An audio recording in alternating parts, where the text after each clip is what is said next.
ಪೊಲೀಸ್ನವರು ಕಾಂಗ್ರೆಸ್ನ ಏಜೆಂಟ್ ಆಗಬಾರ್ದು. ಪೊಲೀಸ್ನವರು ಆಲ್ಮೋಸ್ಟ್ ಎಲ್ಲ ಕಾಂಗ್ರೆಸ್ನ ಏಜೆಂಟ್ ಆಗಿದ್ದಾರೆ.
ಮೋದಿ ಅನ್ನ ತಿಂತಾರೆ, ಮೋದಿಯನ್ನೇ ಬೈತಾರೆ.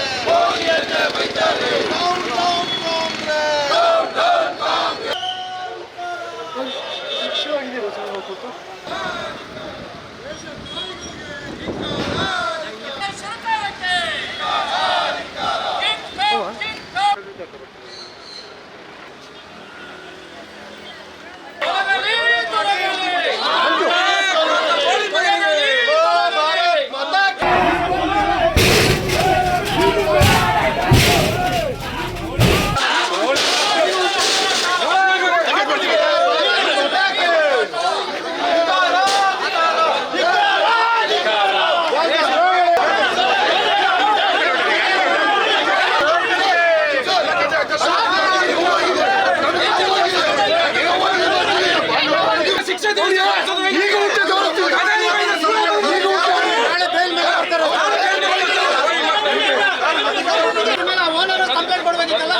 ಅವರು ಬೆಂಬಲ ಕೊಟ್ಟಾಗೈತಲ್ಲ, ಇವತ್ತು ಓನರ್ ಕರೀರಿ. ಸುಬೇರ್ ಅಂತೇಳಿ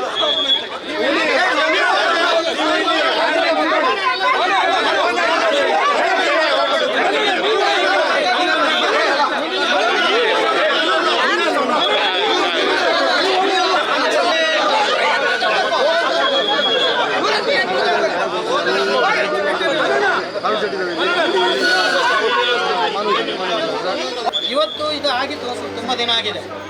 ಅಂಗಡಿ ಮಾಲೀಕರು ಇನ್ನೊಬ್ಬರು ಇದು ದೇಶದ್ರೋಹಕ್ಕೆ ಬೆಂಬಲ ಕೊಡೋದಿಲ್ಲ ಅಂತಂದರೆ ಅವತ್ತು ಇದನ್ನು ನೋಡಿ ಅವ್ರು ಕಂಪ್ಲೇಂಟ್ ಮಾಡಬೇಕಿತ್ತು. ನಿಮಗೆ ಅವ್ರು ಕಂಪ್ಲೇಂಟ್ ಮಾಡಲಿಲ್ಲ ಅಂತ ಹೇಳುವಾಗ ಏನು, ಓನರು ಇದಕ್ಕೆ ಇನ್ವಾಲ್ವ್ ಆಗಿದ್ದಾರೆ ಅಂತ ಹೇಳುವಾಗ, ಅದರಿಂದ ನಾವು ಕೇಳೋದು ಇದ್ರ ಬಗ್ಗೆ ಆ ಶಾಪ್ ಬಗ್ಗೆ ಇದಾಗಬೇಕು. ಈಗ ನೀವು ಮುತ್ತಿಗೆ ಹಾಕಿ ಇದು ಹೊಡೆದು ಹಾಳು ಮಾಡ್ತಿದ್ದಲ್ಲ, ಆಗ ನೀವು ತನಿಖೆ ಆಗಬೇಕು ಇದ್ರೊಳಗೆ ಏನಿದೆ ಅಂತೇಳಿ. ಈಗ ಅನೇಕ ಕಡೆ ಮಸೀದಿಯಲ್ಲಿ ಇರ್ಬೋದು, ಇನ್ನೊಂದು ಕಡೆ ತಳವಾರುಗಳು, ಬೇರೆ ಬೇರೆ ಹತ್ಯಾರಗಳು ಇರ್ತದೆ, ಇದರಲ್ಲಿ ಇದೆಯಾ ಅಂತ ಹೇಳಿ ಸಂಶಯ ಇದೆ. ಅದರಿಂದ ಇವತ್ತಿಗೆ ನಾವು ಮಾಡೋಕ್ಕಂತಲ್ಲ, ನೀವಾದ್ರೂ ಪೊಲೀಸ್ ಇಲಾಖೆ ತನಿಖೆ ಆಗಬೇಕು. ಇಲ್ಲಿ ಬೆಳೀತಿದೀವಿ ಅಂತ ಕೊಡ್ತಿದ್ದಾರೆ, ನಕಲಿ ಚಾಕ್ಲೇಟ್ ಮಾಡ್ತಿದ್ದಾರೆ, ಅದಕ್ಕೆಲ್ಲ ಲೈಸೆನ್ಸ್ ಉಂಟು ಅಂತ ಕೇಳಿ ಎಲ್ಲ ನಕಲಿ ಚಾಕ್ಲೇಟ್ಗಳು ಮಾಡ್ತಿದ್ದಾರೆ. ಎಲ್ಲ ದಾರಿ ತಪ್ಪಿಸ್ತಿದ್ದಾರೆ. ಟೂರಿಸ್ಟ್ಗಳಿಗೆ ಕೊಡಗಲ್ಲಿ ಬೆಳೆಯೋದು ಅಂತೇಳಿ ಎಲ್ಲೆಲ್ಲ ಬೆಳೆಯೋದನ್ನ ತಂದು ಇಲ್ಲಿ ಪ್ಯಾಕ್ ಮಾಡಿ ಮಾರ್ತಿದ್ದಾರೆ. ಅದನ್ನೇ ನಿಲ್ಸಿ. ಎಲ್ಲ ಸ್ಪೈಸಸ್ ಅಂಗಡಿಗಳಿಗೆ ದಾಳಿ ಮಾಡಿದೀವಿ. ಎಲ್ಲ ನಕಲಿ ಚಾಕ್ಲೇಟ್ಗಳೇ ಮಾರಾಟ ಮಾಡ್ತಿರೋದು ಯಾರು ಅಂತ ಕೊಡಗಲ್ಲಿ. ನಿಮ್ಮ ಮೇಲೆ ನಂಬಿಕೆ ಇದೆ. ನಾವು ಶಾಂತಿಯುತವಾಗಿ ಇವತ್ತು ಪ್ರತಿಭಟನೆ ಮಾಡಿ ಮೆರವಣಿಗೆಯನ್ನು ಶಾಂತಿಯುತವಾಗಿ ಮಾಡಿದ್ದೀವಿ. ಯಾರಿಗೂ ತೊಂದರೆ ಮಾಡೋದು ಇನ್ನೊಂದು ಮಾಡಲಿಲ್ಲ. ನಮ್ಮ ಉದ್ದೇಶ ಏನಂದರೆ ದೇಶದ ಇಂಥ ಒಂದು ಪ್ರಧಾನಿ ಈ ಭಾರತ ದೇಶ ಅಲ್ಲದೆ ಬೇರೆ ದೇಶದಲ್ಲಿ ಆಗಿದ್ರೆ ಇವತ್ತು ಅವರು ಮರಣದಂಡನೆ ಕೊಟ್ಟಾಗ್ತಿತ್ತು. ಈ ರೀತಿ ಆಗಬಾರ್ದು. ನಮ್ಮ ದೇಶದಲ್ಲಿ ಅಭದ್ರತೆ ಕಾಡಬಾರ್ದು. ನಮಗೆಲ್ಲರಿಗೂ ಯಾಕೆಂದರೆ ರಕ್ಷಣೆ ಬೇಕು. ದೇಶದ ನಾಯಕರ ಬಗ್ಗೆ, ದೇಶನ ಅಭಿವೃದ್ಧಿ ಮಾಡೋರ ಬಗ್ಗೆ ಒಂದು ರೀತಿಯಲ್ಲಿ ಗೌರವ ಇರಬೇಕು. ಬಾಯಿಗೆ ಬಂದಾಗೆ ಆ ಶಬ್ದಗಳಿಗೆ ಒಂದು ರೀತಿಯಲ್ಲಿ ಏನು ಇಲ್ಲಿ ಇದ್ದವರಿಗೆ ಯಾರಿಗೂ ಅದನ್ನು ಹೇಳಲಿಕ್ಕೂ ಮನಸ್ಸು ಬರೋದಿಲ್ಲ. ಆ ರೀತಿಯ ಶಬ್ದ ಬಳಕೆ ಮಾಡಿದ್ದಾರೆ.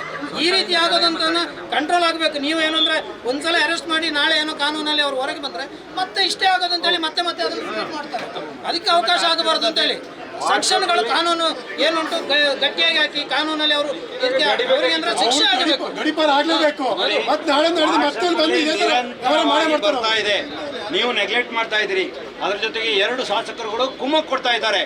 ಇಲ್ಲ ಅಂತ ಹೇಳಿದ್ರೆ ತಣ್ಣೀರ ಮೈನ ಬಾಯಿಗೆ ಬಂದಾಗ ಆಗ್ತಾನೆ, ಯಾರೋ 4-5 ಜನ ಬಾಯಿಗೆ ಬಂದಾಗ ಆಗ್ತಾರೆ, ಆಕ್ಷನ್ ತಗೊಳ್ಳಿಲ್ಲ. ಹಾಗಾಗಿ ಏನ್ ಬಂದ್ರು ಕೂಡ ಅವರಿಗೆ ಒಂದು ವಾರ್ನಿಂಗ್ ಕೊಡೋದು, ಕೇಸ್ ದಾಖಲೆ ಮಾಡೋದಿಲ್ಲ, ಕೋರ್ಟಿಗೆ ಹೋಗಿ ಕೇಸ್ ದಾಖಲೆ ಮಾಡೋದು ಪರಿಸ್ಥಿತಿ. ಪೊಲೀಸ್ನವರು ಕಾಂಗ್ರೆಸ್ನ ಏಜೆಂಟ್ ಆಗಬಾರ್ದು. ಪೊಲೀಸರು ಆಲ್ಮೋಸ್ಟ್ ಎಲ್ಲ ಕಾಂಗ್ರೆಸ್ನ ಏಜೆಂಟ್ ಆಗಿದ್ದಾರೆ. ನೀವು ಲಾ ಅಂಡ್ ಆರ್ಡರ್ ಮೇಂಟೈನ್ ಮಾಡೋದು ಕೆಲಸ ಮಾಡಬೇಕಾಗ್ತದೆ.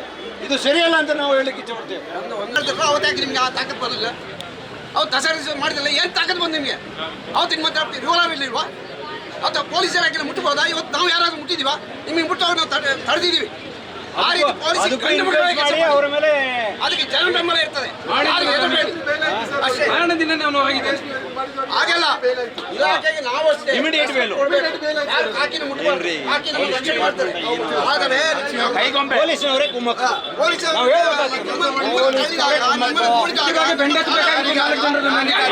ನಿಮ್ಮ SP ಕುಮ್ಮಕ್ಕು ಇದಕ್ಕೆ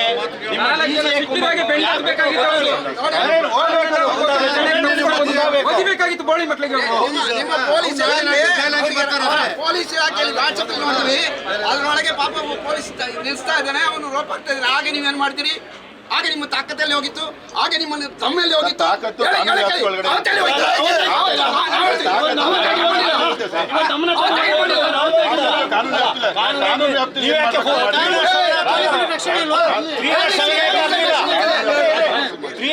ಯಾಕೆ ಹಾಕ್ಲಿಲ್ಲ ಅವ್ರ ಮೇಲೆ?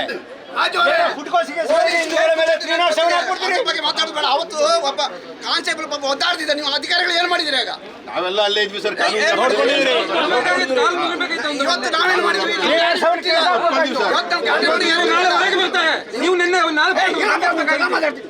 ಯಾರಾದ್ರೂ ಪೊಲೀಸ್ ಇಲಾಖೆ ಇಂಪಾರ್ಷಿಯಲ್ ಮಾಡಿದ್ರೆ ನಿಮ್ಗೆ ಪೊಲೀಸ್ ಸ್ಟೇಷನ್ ಆಗ ನುಗ್ತೀವಿ ನಾವು ಪೊಲೀಸ್ ಸ್ಟೇಷನ್ ಒಂದು ಸಂದರ್ಭ ಲಾಕ್ ಹಾಕಿದವ್ರು ನಾವು ಕೊಟ್ಟಿಲ್ಲ. ಪೊಲೀಸ್ ಇನಾಕ್ಟಿವ್ ಆದಾಗ ನೀವು ಯಾವಾಗ ಇನಾಕ್ಟಿವ್ ಆಗ್ತೀವಿ ಅವತ್ತು ನಾವು ಕಾನೂನ ಕೈ ತಗೊಳ್ತೀವಿ. ಅಷ್ಟು ಗಂಟೆ ನಾವು ಆ ಕೆಲಸ ಮಾಡಲ್ಲ. ಕಾನೂನು ಕೈ ತಗೊಳ್ಳೋದು ಮಾತಾಡೋದು.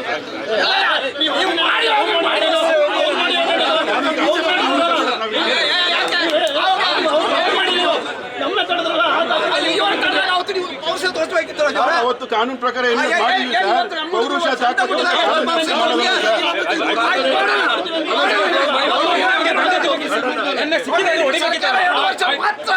ಕಾನೂನಲ್ಲಿ ಅಷ್ಟೇ ಇರೋದು, ಏನ್ ಮಾಡಕ್ಕಾಗಿಲ್ಲ. ನಾನು ನಿನ್ನೆ ಬೆಂಡೆ ಎತ್ತಬೇಕಾಗಿತ್ತು.